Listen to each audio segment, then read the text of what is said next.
हरे कृष्णा। प्रत्येक वर्ष फाल्गुन मास के शुक्ल पक्ष में आती है एक विशेष रंग भरी एकादशी, जिसे हम आमल की एकादशी के नाम से जानते हैं। यह एकादशी एक ऐसी पवित्र एकादशी तिथि है जिसका वर्णन हमारे शास्त्रों और ग्रंथों में विशेष रूप से किया गया है। एकादशी तिथि वैसे भी भगवान श्री हरि को अत्यंत प्रिय है, लेकिन यह एकादशी इसलिए विशेष है क्योंकि इस दिन भगवान के प्रिय आंवले के वृक्ष की उत्पत्ति भी हुई थी, और वो भी भगवान के अश्रु से।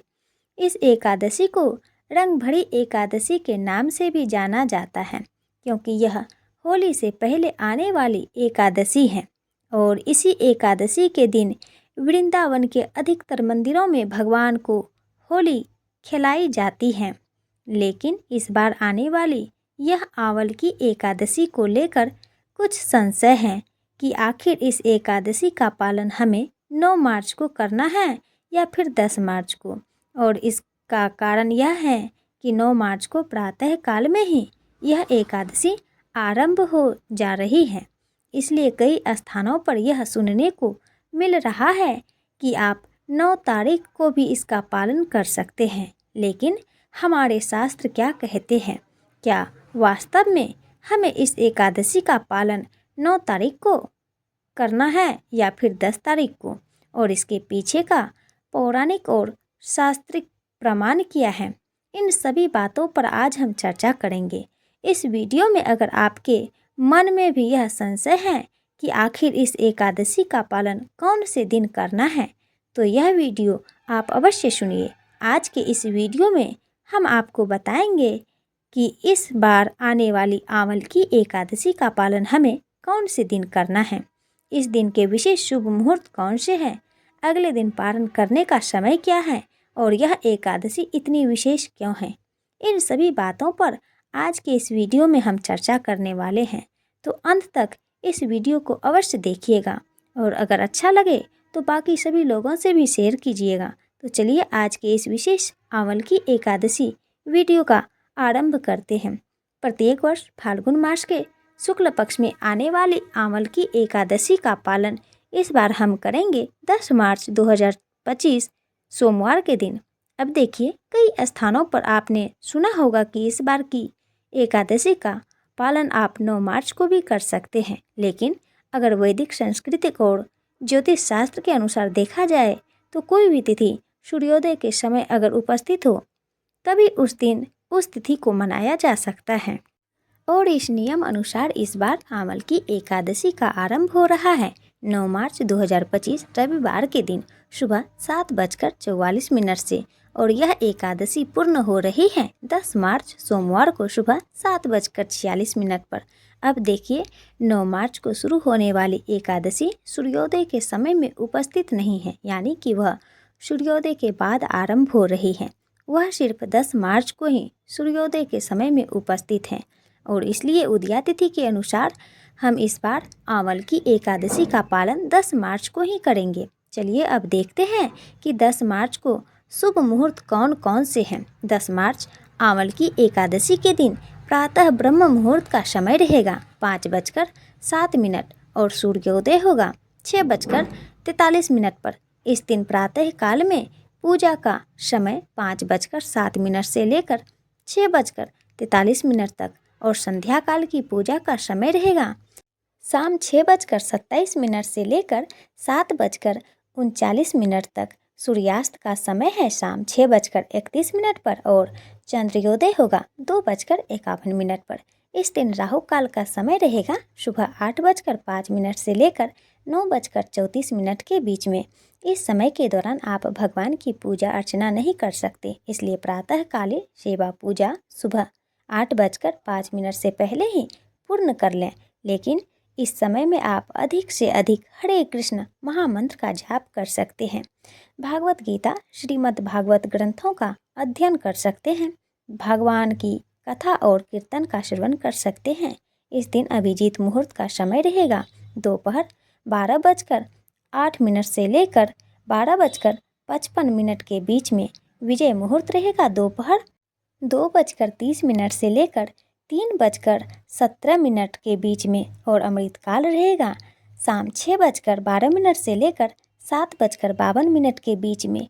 इस दिन सुबह 7:44 तक भद्रा का वास भी रहेगा, जो कि इस बार पृथ्वी पर है और इसलिए यह हमारे लिए अशुभ समय माना जाता है।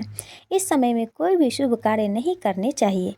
इसी समय के दौरान अग्निवास भी है, जो कि उस समय पाताल में स्थित है, इसलिए यह समय भी शुभ कार्य के लिए उचित नहीं माना गया है। 7:44 के बाद यह अग्निवास पृथ्वी पर हो जाएगा, जो कि शुभ मुहूर्त में आता है। इस दिन राहु का वास उत्तर पश्चिम दिशा में रहेगा, इसलिए इस दिशा की ओर मुख करके कोई भी शुभ कार्य नहीं करने चाहिए। आइए अब देखते हैं कि द्वादशी के दिन पारण करने का समय और शुभ मुहूर्त कौन से हैं। इस बार द्वादशी तिथि का आरंभ हो रहा है 10 मार्च 2025 सोमवार को सुबह 7:45 से और पूर्ण होगी 11 मार्च मंगलवार के दिन 8:13 पर।